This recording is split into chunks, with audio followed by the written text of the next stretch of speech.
Hello dears, মোৰ নাম সিদ্দিক আৰু আপোনালোকে চাই আছে সিদ্দিক টিউটোৰিয়েল ইউটিউব চেনেল। তো dears, আজি চাওক ইয়াত মই যে আপোনালোকৰ কাৰণে লৈ আহিছো অনুশীলনী 8.1 এইটো ক্লাস 10 ৰ ম্যাথমেটিক্স হয় ত্ৰিকোণমিতি। ওকে, তো ইয়াৰ আগৰ ভিডিওত মই ত্ৰিকোণমিতিৰ বিষয়ে বেসিক কনসেপ্ট আপোনালোকক দি দিছো। সো যদি আগৰ ভিডিওটো চোৱা নাই তেতিয়াহলে পোনপ্ৰথমতে আগৰ ভিডিওটো চাওক, তাৰ পিছত এইটো চাওক, এইটো ভালকে বুজি পাব। ওকে, সো ইয়াত মই আজি অনুশীলনী 10.1 ৰ প্ৰথমটো কোশ্চেন লৈ আছো আপোনালোকৰ কাৰণে। তো অনুশীলনী 8.1 ৰ প্ৰথম কোশ্চেনটো কি দিয়া আছে যে এ বি সি ত্ৰিভুজৰ বি কোণ সমকোণ। সমকোণ মানে কি? সমকোণ মানে আপুনি সকলোৱে জানে সমকোণ মানে 90 ডিগ্ৰী। আৰু এ বি বাহুটো দি আছে 24 সেন্টিমিটাৰ, বি সি বাহুটো দি আছে 7 সেন্টিমিটাৰ। তলত দিয়াবিলাক উলিওৱা তেনেহলে আমাৰ সাইনে কসে আৰু 2 নম্বৰত সাইন সি কসি উলিয়াব লাগে। ওকে, তো ইয়াত চাওক, তো ইয়াত চাওক কোশ্চেনটো। তো এই কোশ্চেনটোৰ এনসাৰ মই ইয়াত কৰিম, ভালকে বুজি লব। ওকে, যদি কোনোবাই বুজি নাপায় মোক কমেন্ট কৰিব। তো ইয়াত চাওক, আপোনালোকে এইটো এনসাৰ কৰিবলৈ হলে বুকসটো উলিয়াই লব। ওকে, তো মই ইয়াত কোশ্চেনটো এতিয়া হেৰি কৰি দিও। ওকে, কিয়নো মোৰ ইয়াত ঠাই বহুত কম। ওকে, তো কোশ্চেনটো মই এতিয়া হেৰি কৰি দিও। সো অলপ ৰবা। কোশ্চেনটো দিয়া আছিল যে এ বি সি ত্ৰিভুজ। ওকে, এ বি সি ত্ৰিভুজৰ বি কোণটো দিয়া আছিল সমকোণ অৰ্থাৎ 90 ডিগ্ৰী। ওকে, বি কোণটো দিয়া আছিল 90 ডিগ্ৰী অৰ্থাৎ সমকোণ। আৰু এ বি বাহুটো দিয়া আছিল 24 সেন্টিমিটাৰ। আপোনালোকে বই উলিয়াইছে না? তাত চাওক, এ বি দিয়া আছে 24 সেন্টিমিটাৰ, বি সি দিয়া আছে আপোনাৰ 7 সেন্টিমিটাৰ। ওকে, তো মোৰ উলিয়াব লাগে কি? তো উলিয়াব লগা আছিল সাইনে কসে আৰু সাইন সি কসে। ওকে, সাইনে কসে। তো ইয়াত চাওক, ইয়াত মই আপোনালোকক এইবিলাক প্ৰিভিয়াস ক্লাছত পঢ়াইছিলো যে sine theta equal to P by H, cos theta equal to B by H, tan theta equal to P by B. ইয়াত পি মানে হল লম্ব, এইচ মানে হল অতিভুজ, বি মানে হল ভূমি, এইচ মানে হল অতিভুজ। তো মই ইয়াত যেহেতু কি উলিয়াব লাগে সাইনে কসে, হয় না? কি উলিয়াব লাগে? মই ইয়াত লিখি লও সাইনে কসে। প্ৰথমতে এটা উলিয়াব লাগে। তো সাইনে কসে, যেতিয়া মই এই ত্ৰিভুজটো সাইন এ এইটো মই থিটা ধৰিম, হয় না? এইটো কোণ ধৰিম। আমি জানো কি sine theta equal to P by H, হয় নহয়? এইটো হয় নহয়? পি মানে আপোনাৰ কি আছিল? লম্ব, এইচ মানে আপোনাৰ আছিল অতিভুজ, হয় না? তো এইটো মই যদি এই ইয়াত আছে, যদি মই এইটো ধৰো তেনেহলে ইয়াৰ যিটো কোণ মই ধৰিম সেই কোণৰ বিপৰীত ফালে থকা বাহুটো হয় পি অৰ্থাৎ লম্ব। ইয়াৰ বিপৰীত ফালে এইটো বাই আছে অৰ্থাৎ পি ঠাই দিয়া যাব বিসি। ওকে, বাই এইচ। এইচ কোণটো হ'ব যে 90 ডিগ্ৰী কোণৰ বিপৰীত ফালে থকাটো হয় এইচ। 90 ডিগ্ৰী কোণৰ বিপৰীত ফালে কি আছে? এসি। এইচৰ ঠাইত হ'ব এসি। এতিয়া কথাটো হল বিসি তো ইয়াত দিয়া আছে 7 কিন্তু এসি তো নাই। তো ইয়াত তেনেহলে অংকটো কৰিব লাগিলে মই কি কৰিম? পোনপ্ৰথমতে এসি তো উলিয়াই লম। ওকে, এসি তো পোনপ্ৰথমতে উলিয়াই লম, তাৰ পিছতহে মই অংকটো কৰিব পাৰিম।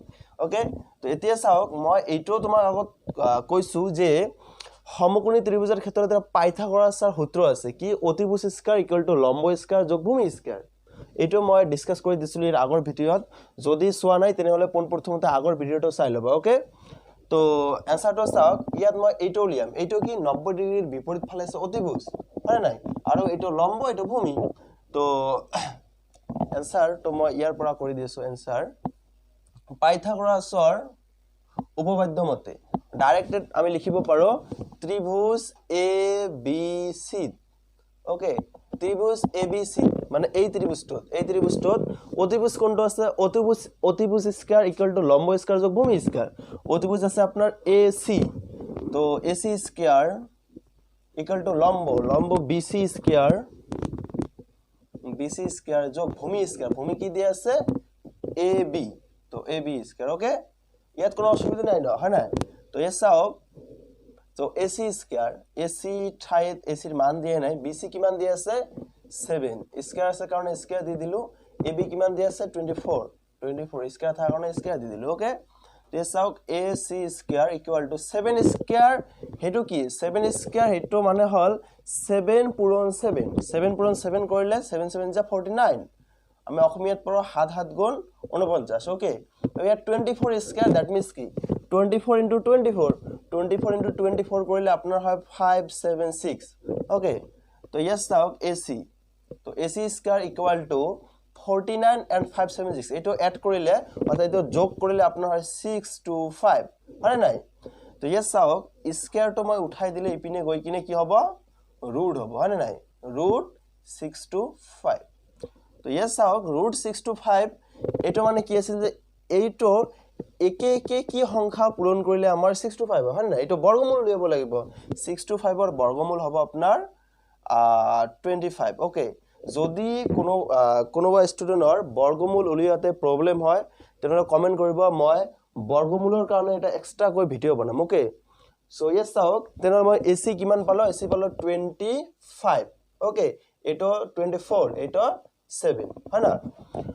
তো ইয়েস চাওক এটো আপোনালোকে প্ৰথমতে লিখি লওক কাৰণ এটো মই হেৰি কৰি দিম এটো মই ওকে তো লিখি নলব মই ইয়াত কৰি দি আছো সো এতিয়া নাম্বাৰ 1 ত আমাক কি উলিয়াব দিছে নাম্বাৰ 1 ত উলিয়াব দিছিল কি যে সাইনে কসে হয় না তো সাইনে তো এতিয়া সাইনে আপোনালোকে তলত লিখিব তো এতিয়া বুলি লিখিব এইখিনিৰ তলত লিখিব ওকে এতিয়া sin a উলিয়াব লাগে তো এই চাওক আমি জানো sin theta equal to p by s মই যদি a কোণ এইটো ধৰো তেনহলে p ইয়াৰ বিপৰীত ফালে থকা বাহুটো হ'ব অৰ্থাৎ bc হ'ব p s কোণটো হ'ব 90 ডিগ্ৰী কোণৰ বিপৰীত ফালে অৰ্থাৎ 90 ডিগ্ৰী কোণৰ বিপৰীত ফালে ac বাহুটো আছে হয় নাই তো ac বাহুটো হ'ব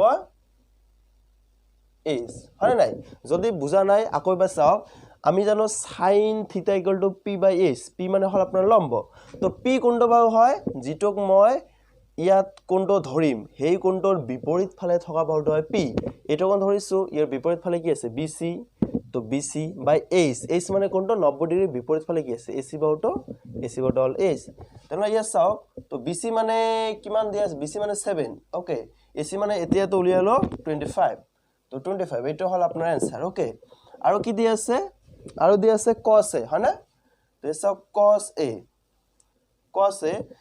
a আমি কি জানো cos a = b by s এটো যদি মই থিতা ধৰো এটো যদি কোণ ধৰো এটো হ'ব p এটো হ'ব s তো অলওয়েজ ফিক্সড কিয়নো 90 ডিগ্ৰী কোণৰ বিপৰীত ফালে যেটো বাহু থাকে এটো হয় s তো এটো হ'ব s অলওয়েজ ফিক্সড কিন্তু এটো থিতা ধৰিলে কোণ ধৰিলে এটো হ'ব p এটো হ'ব b আমাৰ ইয়াত cos a = আমি কি জানো b by s তেনৰ b মানে কি ab হয় নাই s মানে ac হয় নাই তো এই চাওক ab মানে কিমান 24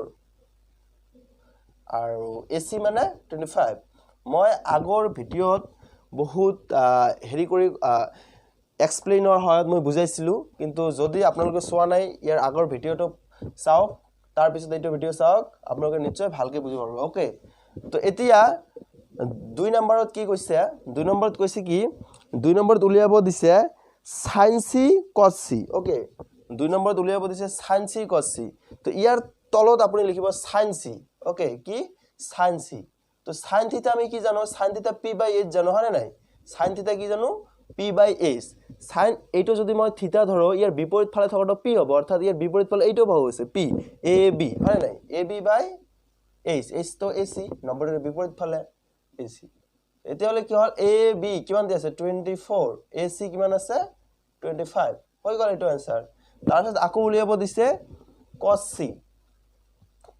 c ওকে cos c আমি কি জানো b by s তো এইটো কোণ যদি থিতা ধৰা হয় কোণটো এইটো ধৰা হয় তেনহলে এইটো হ'ব p এটা হ'ব 90 ডিগ্ৰী বিপৰীত ফালে এটা হ'ব s এটা হ'ব p তেনহলে এইটো নিশ্চয় b হ'ব b by s b মানে bc s মানে ac হয় নাই তো ইয়া চাওক bc মানে 7 ac মানে কিমান আছে ac মানে 25 ওকে এইটো আপোনাৰ উলিয়াব লগা आंसर বুজি পাইছে ন এইটো প্ৰথমতে লিখি লব তাৰ পিছত এইটো ওকে তো এটা স্ক্ৰিনশ্বট কৰি লও ওকে তো এতিয়া চাওক এতিয়া কোৱেশ্চন নম্বৰ 2 ত আমাক কি কৈছে সো আপুনি সকলোৱে বুক বিলাই উলিয়াই লব ওকে কিতাপ বিলাক উলিয়াই লব তাৰ পিছত চাব কিয়নো মই ইয়াত কোশ্চেন লিখি নিদিও আপোনালোকক কিতাপ চাব ওকে তো নেক্সট কোশ্চেন কি কৈছে আপোনাৰ যে চিত্ৰত in the given figure we have to find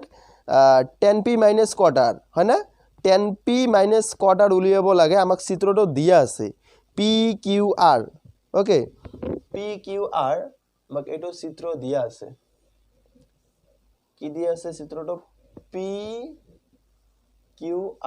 এটা number 2 answer okay number 2 answer pqr ত্রিভুজটো দিয়া আছে এটো আছে 25 হয় না 25 নয় এটো কি কিমান দিয়া আছে এটো দিয়া আছে 12 এটো দিছে 13 এটো দিছে 12 এটো দিছে 13 এটো 90 ডিগ্রি আর এটো pqr ঠিক আছে ওকে তো কি উলিয়াব লাগে 10p cot r ওকে কি উলিয়াব লাগে 10p cot r এটা উলিয়াব লাগে হয় না নাই তো চাও 10p cot r তো ইয়া চাও 10p আমি জানো tan theta equal to p by b okay উলিয়াব লাগে 10p cot r হয় না তো এই চাও 10p এইটো মই যদি p ধৰো 10p আমি জানো p by b এইটো থিতা ধৰিলে এটা হ'ব p qr by b b কোনটো হ'ব এটা তো 90 ডিগ্রি পিনে এটা তো h হ'ব অতিভুজ এটা হ'ব নিশ্চয় b pq হয় নাই মাইনাস এটা কি হ'ব cot r আমি কি জানো cot b by p এটা যদি মই থিতা ধৰো এটা হ'ব p এটা হ'ব b হয় নাই এটা হ'ব p এটা হ'ব b b by p b মানে qr p মানে কি মান pq হয় নাই তো এটা উলিয়াব লাগে কিন্তু ইয়াত কথাটো হল আমাৰ qr তো যে আছে qr তো কিন্তু ইয়াত মান দিয়া নাই পোন প্ৰথমতে qr তো উলিয়াব লব লাগিব ঠিক আছে উলিয়াই লব লাগিব তো ইয়াত চাওক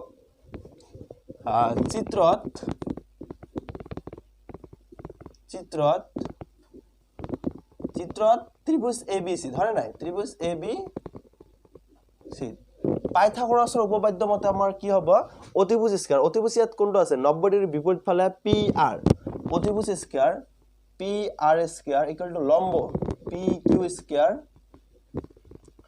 প্লাস ভূমি qr স্কয়ার হয় নাই qr স্কয়ার ইয়াত কি দিয়া আছে অতিভুজ এটা pr দিয়া আছে 13 হয় নাই তো 13 স্কয়ার ইকুয়াল টু pq কিমান দিয়া আছে 12 স্কয়ার plus qr কিমান ওইটো নাই তো উলিয়াব লাগে হয় নাই qr স্কয়ার তো 13 স্কয়ার তো 13 into 13 কৰিলে আপোনাৰ কিমান 169 ওকে ইকুয়াল টু 12 into 12 কৰিলে 144 হয় plus qr স্কয়ার হয় ওকে তো yes চাওক 169 plus 44 ইপিনে আনিলে -44 হ'ব হয় নাই 144 হ'ব ইকুয়াল টু qr স্কয়ার হ'ব কি হ'ব 169 ৰ পৰা 144 গলে এটা থাকে 25 it will be qr square হ'ব 25 equal to qr স্কয়ার মই তেনে হলে qr স্কয়ার equal to 25 লিখিব পাৰো এইটো equal to এইটো যেটো কথা এইটো equal to এইটো একই কথা হয় নাই এইটো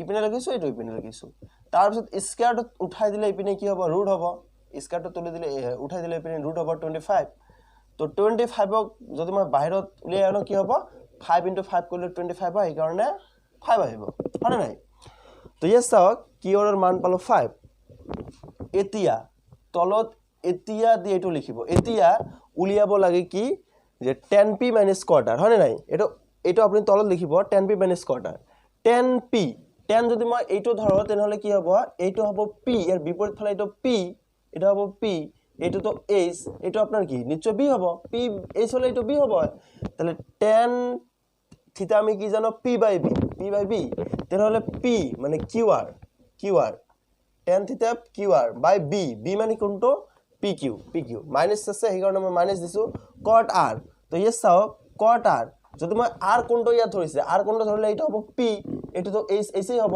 h পৰিৱৰ্তন নহয় এইটো হ'ব b তাহলে cot r আমি কি জানো b by p cot theta equal to b by p তাহলে b মানে ইয়াত কিছে qr এই কাৰণে qr লিখিছো by p মানে pq লিখিছো তো ইয়া চাও আপোনালোকে তো qr কিমান দি আছে ইয়াত qr কিমান দি আছে কিমান উলিয়ালো qr 5 হয় না তো 5 divided by pq কিমান আছে pq আপোনাৰ 12 minus ইয়াত কিমান আছে qr কিমান 5 এতে উলিয়ালো যে ইয়াত 5 ওকে divided by pq কিমান আছে 12 তো এতিয়া চাওক সমান বস্তুৰ পৰা সমান বস্তু আপোনাৰ মাইনাস কৰিলে কি হয় 0 হয় হয় নাই তো 0 হল আপোনাৰ সকলোৱে জানে 2 - 2 কিমান হ'ব 0 হ'ব হয় নাই 5 - 5 5 - 5 কিমান হ'ব 0 হ'ব তো এইটো 5/12 - 5/12 0 তো হ'ব হয় নাই তো আপোনালোকে যদি ভিডিওটো বুজি পাইছে তেনেহলে চ্যানেলটো সাবস্ক্রাইব কৰিব আৰু ইয়াৰ পৰা যদি আপোনালোকৰ কিবা উপকৃত হৈছে বুলি আপোনালোকে ভাবিছে তেনেহলে প্লিজ আপোনাৰ বন্ধু বান্ধৱীসকলৰ লগত শেয়াৰ কৰিব Okay, thank you for watching this video. Okay, bye.